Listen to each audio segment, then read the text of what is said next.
was one of those kids that liked math and science very early on. Actually, I started talking about being an engineer in like the 6th or 7th grade before I ever really even knew what that maybe meant.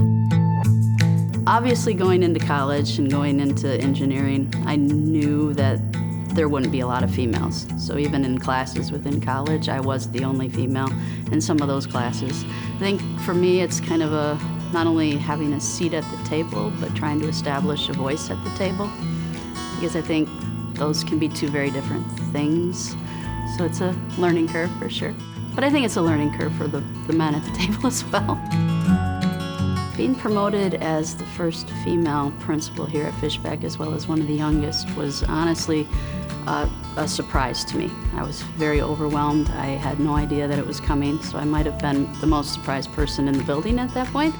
To not only be a female in that position, but also be on the younger end of the leadership in the firm. It's really important, I think, for me to try to set the stage for others that might be coming into that position in the coming years and into the future.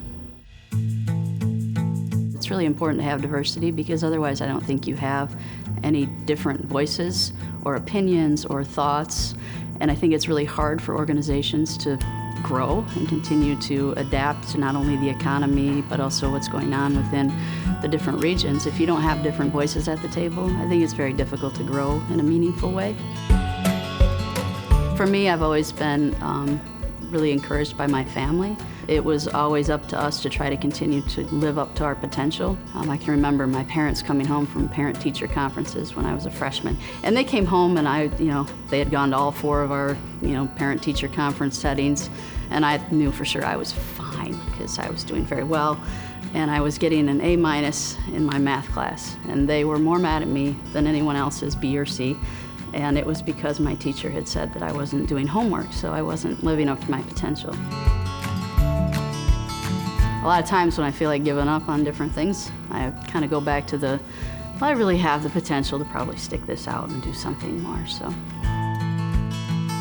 The most rewarding thing about my career so far has been the relationship that I've established with Grand Valley State University. Last fall, they had the grand opening for their Kinchie Hall of Science, and so to see everybody that had worked on it just go through the building and be so proud of what they had done and to get to be a part of that was extremely rewarding.